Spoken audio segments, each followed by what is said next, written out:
Welcome to this meeting of Inverclyde Council's Audit Committee. This meeting has been held remotely and also in person and will be filmed and recorded for live and subsequent broadcast available through the Council's website. The Council is a data controller under the General Data Protection Regulations and the Data Protection Act of 2018. We broadcast and record Council meetings to fulfil our public task obligation to enable members of the public to observe the democratic process. Data collected during the process will be retained in accordance with the Council's published policies available through the Council's website. Members of the Council are reminded that they should follow the Council's established meeting protocols, including around the use of the chat facility, and that comments made in the chat facility are visible to all participants in the meeting, which may include members of the public who have received invites to the meeting.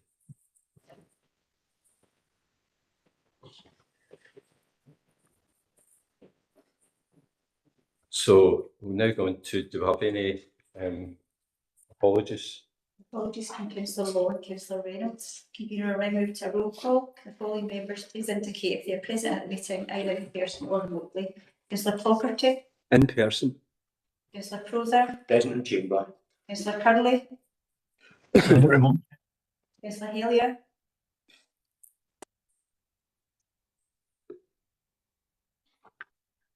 Councillor Maguire?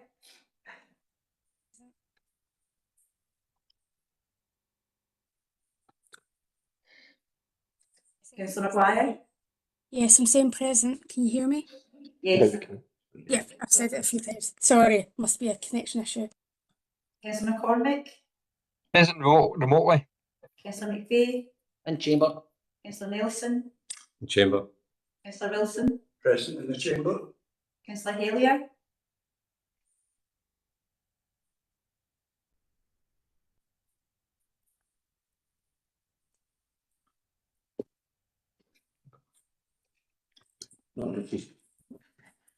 Okay.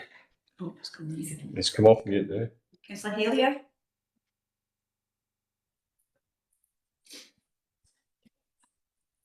Are there any declarations of interest? You can't see, it's not dead. Okay. Somebody's not you. Yeah, that's us. So we'll move on. Sorry, I can't hear anything.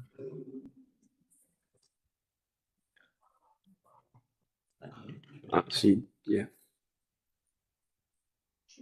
Councillor Hare, can you hear us?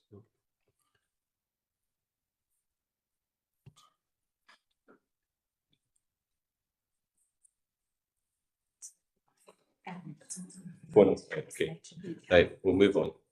We'll move on to item number 2, which is performance management, the internal audit progress report from the 1st of March 2026 to the 30th of April 2026. Gillian. Thank you, Chair.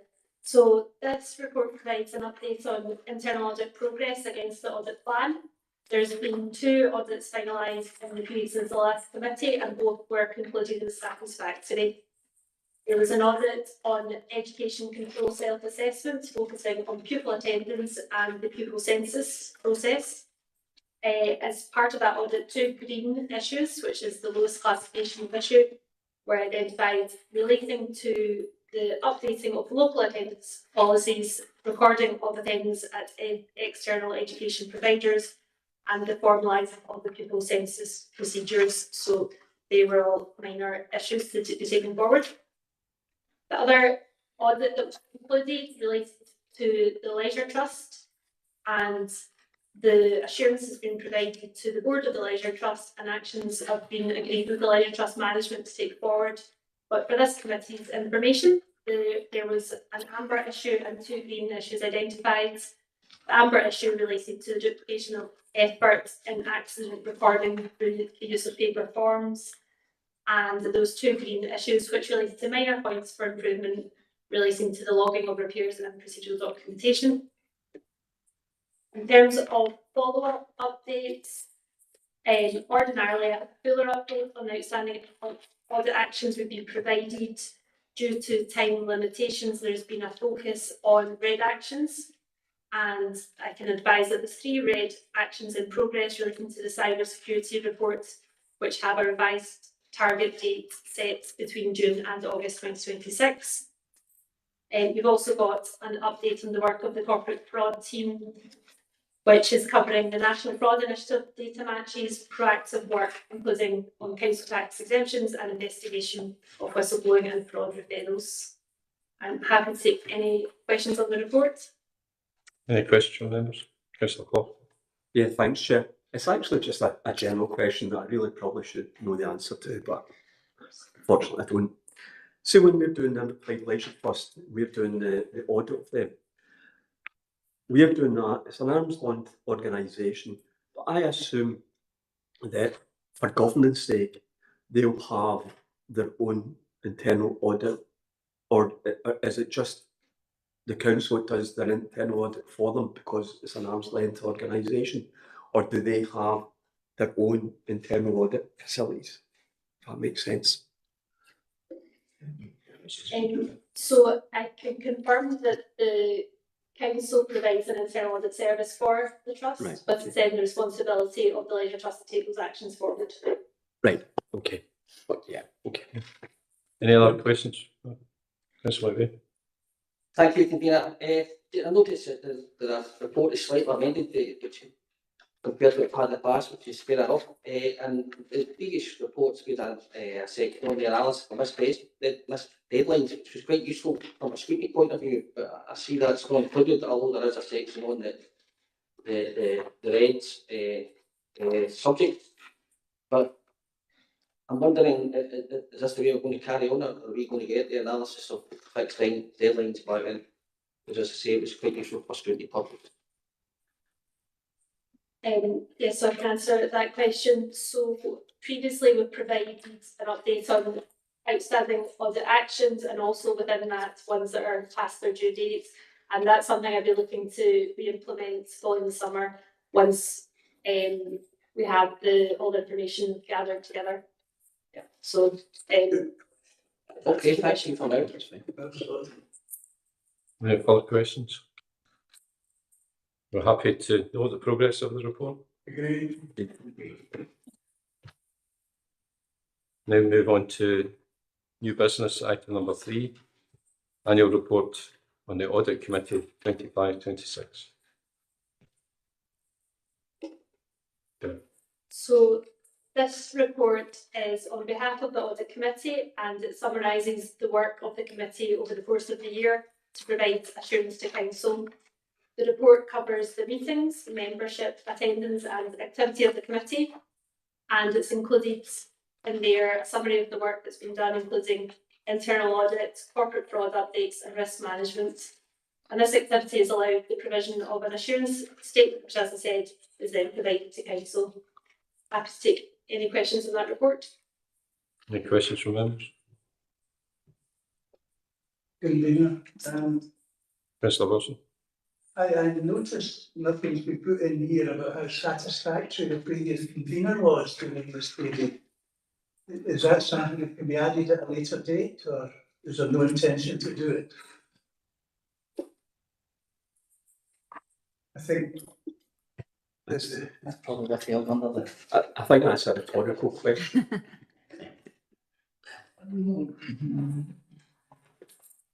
you say no. Chief Executive. No. I think we're fine. Any further questions? No. Right, okay. Are we happy with the recommendations to review and approve the annual report? Agree. And agree that the report should be presented to a future meeting of the council? Great. Agreed. Move on to agenda item number 4, internal audit planning 26-27. Billy. Thank you, Chair. So this report outlines the approach to internal audit planning and provides a high-level indication of the plan for the year. The total available plan days have been established at 477 days, which It's based on a number of assumptions at this stage, including successful recruitment into the lead auditor post, which is vacant at present at Inverclyde. And it will be important to fill that post to be able to successfully complete the audit plan.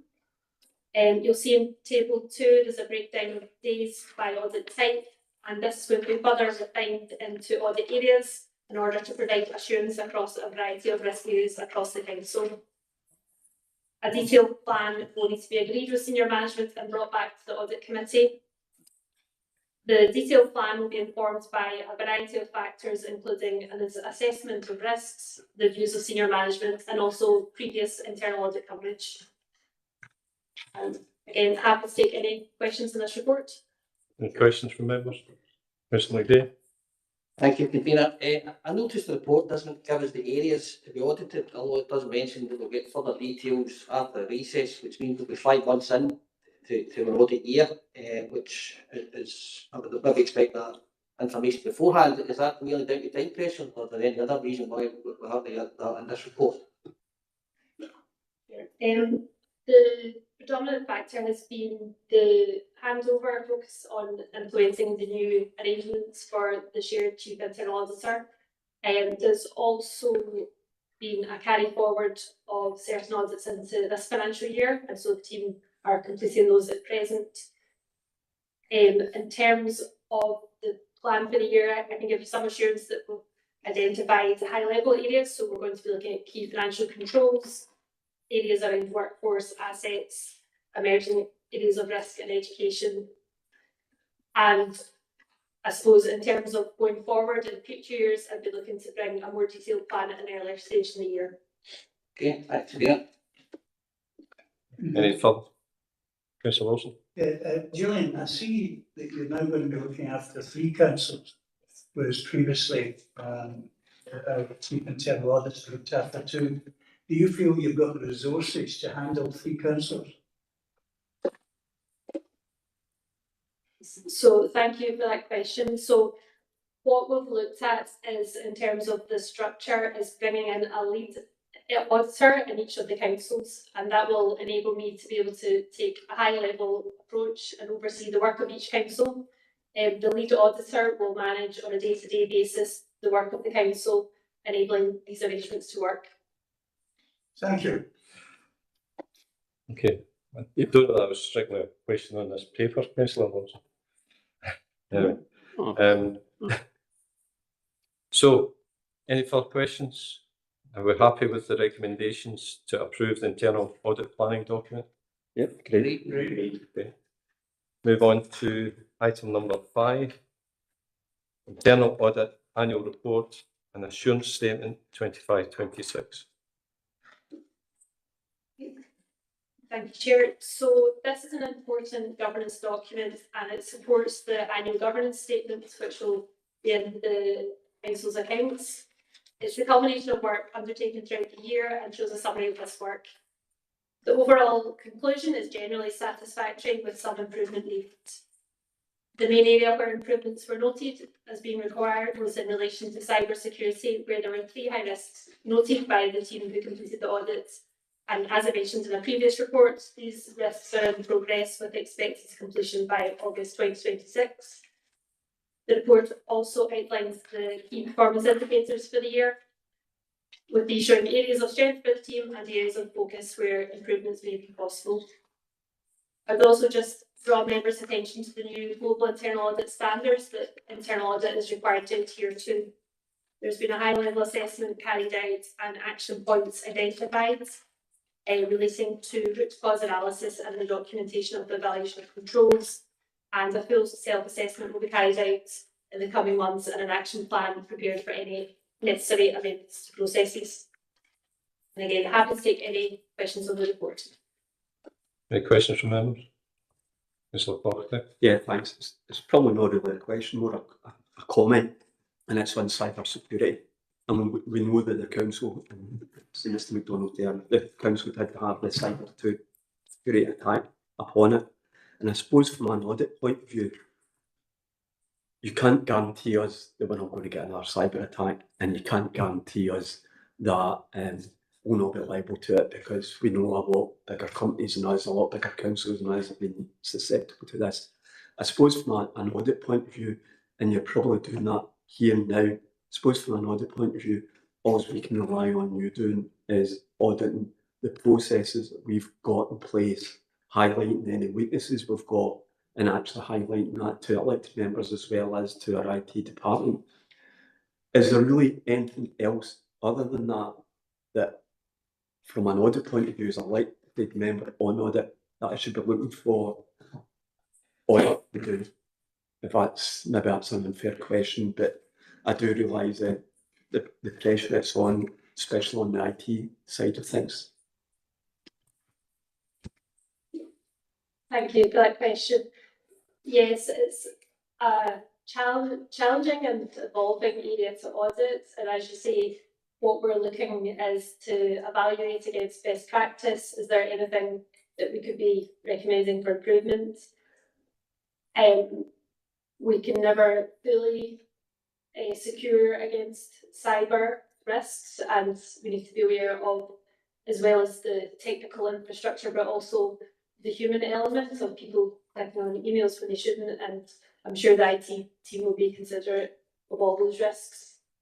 So I suppose to go back to your question, it is something we would consider in an internal audit plan. We'll be following up on these risks. But yes, the assurance can never be 100% or absolute. No. An unfair question. Chief Executive, if you want to comment. Good evening, Mayor. I can give members assurance that appropriate action has been taken in respect of the cyber risks, and relevant reports will be presented to the appropriate committees. Thanks, Chief Executive. Any other questions from members? Okay. So we're happy to accept the recommendations that we reviewed. Consider them in the report. Okay, and then move on to item number 6, external audit plan for the year ending 31st of March 26. Yeah, convener, I'll take this one. It's actually a report from our external audit, KPMG, and we'll get Timer on and Michael will be both here today to answer any questions on that. We've also discussed the content of the report with KPMG. We're comfortable with the format of its standard annual report, so we would go issue with that. We will be asked just to go the contents over, but I think first of all, Timer or Michael will give you a few words on it. Oh, Michael. Thank you. I'm Michael Wilkie, and I remain the audit partner responsible for the conduct of our work in respect of the council and ultimately issuing our opinion on the financial statements. I'll just highlight a couple of key points from this report. It sets out, importantly, our materiality. That's based on 2% of total expenditure, and that's consistent with the approach that we've taken in previous years. That's around £9 million for the group and council, but we plan and conduct our work based on a lower level of materiality of around £7 million to allow for the risk of aggregation errors. And we will report any misstatements, whether by fraud or error, that we identify back to this committee in our annual report, where they individually exceed £500,000, or if we consider them material by nature. So, for example, an instance of fraud that is otherwise identified. Our report also includes what we consider to be the significant audit risks. That's an important definition because it drives a specific audit approach and level of testing. And again, we will report back our conclusions against each of those risks in our annual reporting. The first two are included because of the level of underlying judgment and the materiality of the numbers that arise in the accounts. And those are the valuation of land and buildings and the valuation of the pension liability, which the council has. For both areas, we consider the use of KPMG specialists to support our ability to benchmark and challenge the assumptions that are used by management, or the application of those assumptions, which is often through complex spreadsheets, to derive the numbers in the accounts. The next two are presumed fraud risks, so audit standards suggest that those could exist in any audit. I do accept the presumed fraud risk that management are in a unique position of being able to override controls, so we design standard procedures to consider that as part of every audit. But in respect of the presumed risk of manipulation of when income and expenditure is recognised, I would note that we rebut the presumed risk over income recognition.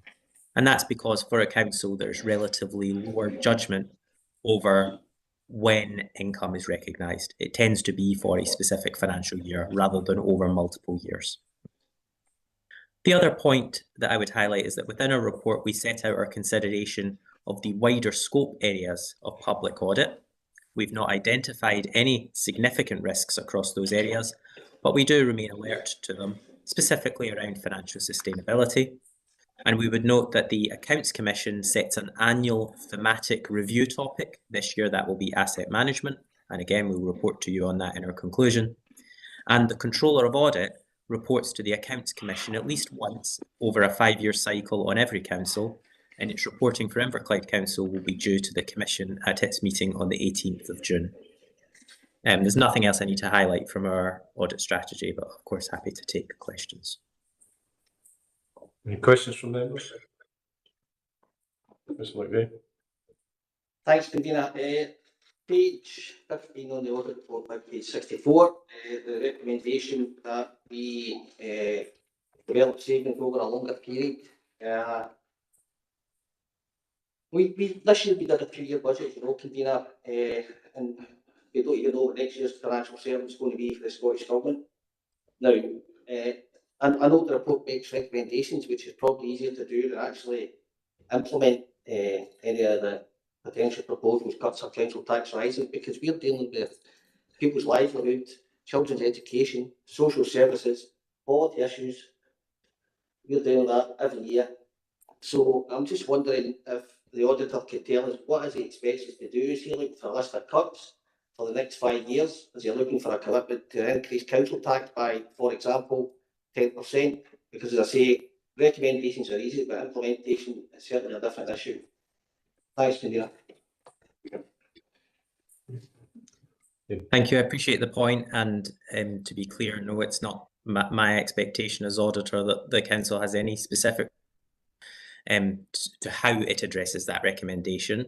Rather, the recommendation is made because it's Audit Scotland and the Accounts Commission's belief that there should be longer term financial planning, which the council has moved towards, and our recommendation is therefore that its savings plans are moved equally towards that medium and longer term.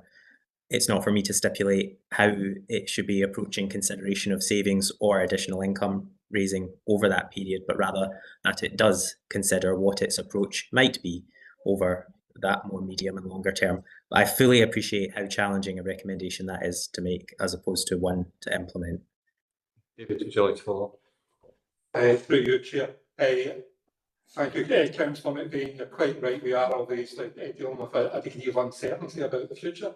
In fact, these times are probably more uncertain than they've been for a number of years.